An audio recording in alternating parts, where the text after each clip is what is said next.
Halo viewers, kali ini Pendekar Movie akan menceritakan film yang berjudul Leo yang dirilis pada tahun 2023. Film ini menceritakan seorang pria yang tidak sengaja membunuh sekelompok preman. Dia mendapatkan perhatian khusus dari mafia narkoboy, yang menganggap dia pernah menjadi bagian dari mereka. Tanpa banyak bacot, siapkan kuota kalian, dan inilah Leodas 2023. Film dimulai pada tahun 2023 dengan pemeran utama Leo, berlatar belakang seorang anak mafia kelas kakap anak dari Anthony Das, yang berbisnis di bidang narkoboy. Untuk melakukan banyak bisnis ilegal, dia mengembangkan bisnisnya ke skala lokal, nasional, dan internasional. Anthony bukanlah tipe orang yang suka melupakan atau memaafkan orang lain yang menentangnya. Dia akan menghabisinya tanpa ampun. Anthony sangat percaya tahayul. Sebelum memulai bisnis apapun, dia selalu mengorbankan seekor hewan. Anthony percaya pertumbuhan bisnisnya hanya karena ritual pengorbanan ini, mulai dari kambing, sapi, babi, anjing, tikus, biawak, nyamuk, kuman sampai manusia. Harold Das adalah adik laki-laki Anthony. Harold adalah salah satu pria yang dipercayai Anthony. Harold berkenalan dengan mafia internasional dan dia memperluas bisnisnya. Mimpinya adalah menjadi perusahaan narkoboy nomor 1 di dunia. Lambat laun perusahaannya meningkat. Di saat bisnisnya bocor ke Badan Pengawasan Narkoboy oleh beberapa anak buahnya, Harold melemparkan narkoboy ke wajah anak buah yang dia curigai, tanpa menandainya, dan dibunuh dengan amarah yang sangat kejam tanpa rasa kasihan. Leodas bekerja sebagai penyelundupan narkoboy yang kejam. Siapapun yang menghalanginya semua dihabisi tanpa ampun. Ciri khas menghabisi lawan dengan menggesek senjata pada lengannya. Di tengah karir gelapnya berkembang pesat dan merayakan pesta keberhasilannya, Leo tidak menyadari pencarian pengorbanan manusia oleh Anthony tidak berhenti. Karena tidak ada yang memprediksi apa yang akan terjadi selanjutnya. Ritual pengorbanan manusia pun dimulai, di mana nama Leo dan Elisa adiknya terdapat dalam ritual pengorbanan tersebut. Dengan terpaksa Anthony merelakannya. Singkat cerita, Leo pun telah ditangkap dan diikat untuk persembahan ritual tersebut. Dengan nada marah kecewa, Leo mengucapkan, "Sejak kecil hingga saat ini aku telah membunuh banyak orang demi kau.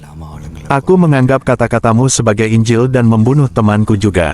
Ini untuk bisnis kita, tapi ini hanya tahayul bodoh. Lepaskan Elisa." Leo dan Elisa memberontak melepaskan dirinya. Perkelahian pun terjadi yang menyebabkan Elisa is dead.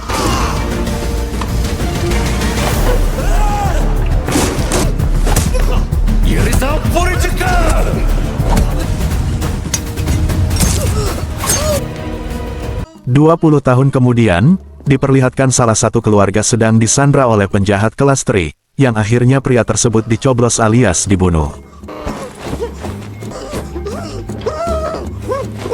Kemudian scene berpindah ke salah satu kejadian di mana seekor hyena tersesat ke permukiman yang meresahkan warga karena menikam warga di lokasi tersebut. Pada akhirnya hyena tersebut dapat dilumpuhkan oleh sang pemeran utama, yaitu Parthiban alias Leo.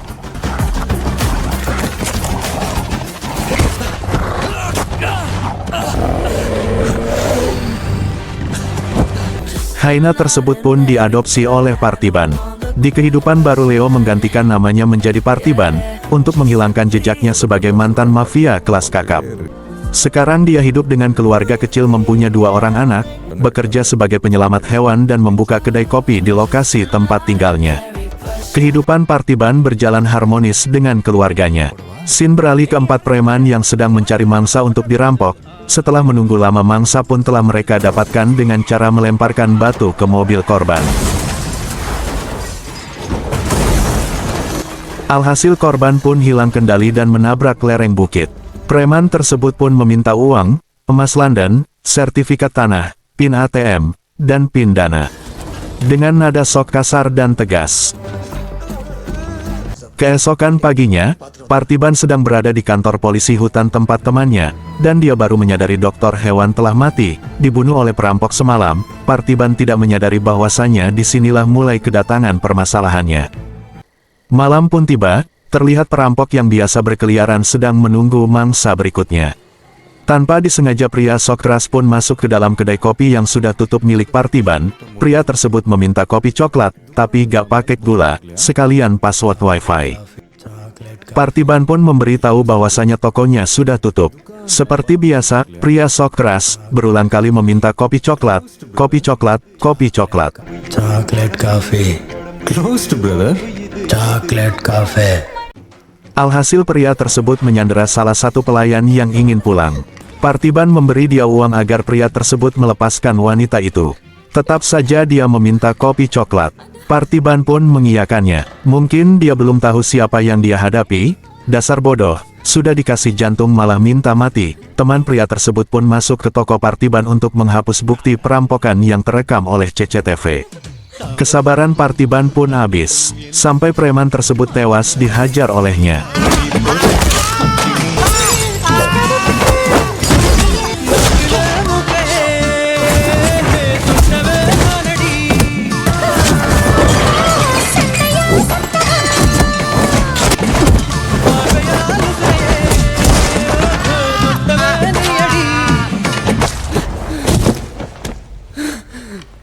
Pagi pun tiba, Partiban sedang berada di rumah sakit serta menjalankan prosedur hukum yang berlaku.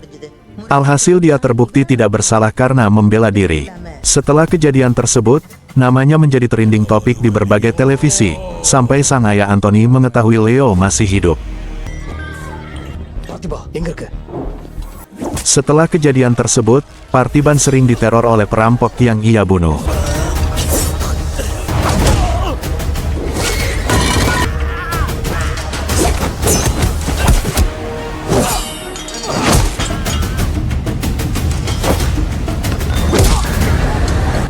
Upaya balas dendam gagal, Partiban mendatangi kantor polisi untuk meminta permohonan pengawalan.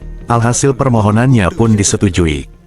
Keesokan harinya pengawal dari kepolisian pun tiba di rumah Partiban, dengan seragam lengkap, dan berbagai macam kasus yang telah ia tangani. Singkat cerita, nama dan foto Partiban telah sampai ke pamannya Harold dan ayahnya. Mereka pun berangkat untuk mencari sang legenda Leo. Menyadari sering dimata-matai, Partiban membuat jebakan untuk keamanan keluarganya. Keesokan hari Anthony menjumpai Partiban yang ia yakini adalah Leo anaknya. Partiban berusaha menjelaskan bahwasanya dia bukan pria yang dia maksud, namun Anthony tidak mempercayainya. Tetap saja Anthony mengajak Leo untuk kembali ke bisnis yang dulu ia besarkan. Tidak menyerah di situ, Anthony mulai mengawasi keluarga dan teman-temannya. Singkat cerita, Anthony menyelamatkan istri Partiban yang ingin dibunuh.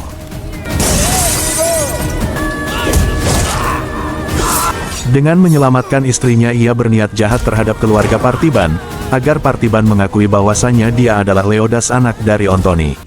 Malam pun tiba, Partiban dikejutkan dengan kejadian seorang mayat yang sering memantaunya tergantung di tiang depan tokonya. Kejadian tersebut dilakukan oleh Anthony untuk meneror Partiban. Sesampainya di rumah, Anthony telah menculik anak Partiban dan menjemput paksa dirinya. Perkelahian pun terjadi yang mengakibatkan Anthony mati di tangan dia.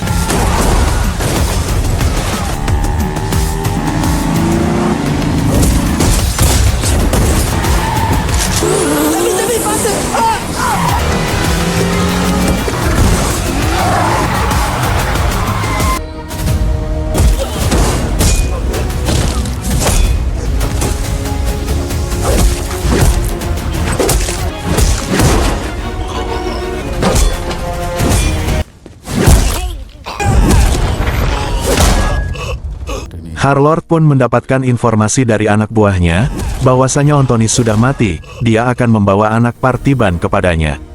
Singkat cerita, mereka akan melakukan pertukar sandera mayat Anthony dan putra Partiban. Partiban mengatakan sesuai kesepakatan, tolong kembalikan anakku, aku akan pergi. Partiban tetap menjelaskan bahwa dia bukan Leodas melainkan Partiban. Harlord tidak percaya, apa aku seorang dungu? Harlord pun mengancam akan membunuh anak dan istrinya di rumah, kalau dia tidak mengakui bahwa dia adalah Leodas. Rencana itu pun gagal, karena Partiban telah mempersiapkan rencana itu semua.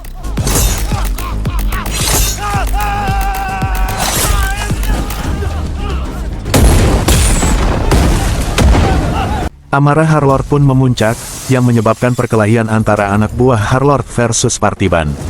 Akhir cerita Harlord dapat dilumpuhkan. Partiban pun mengakui bahwa dia Leodas, yang mereka bunuh 20 tahun yang lalu.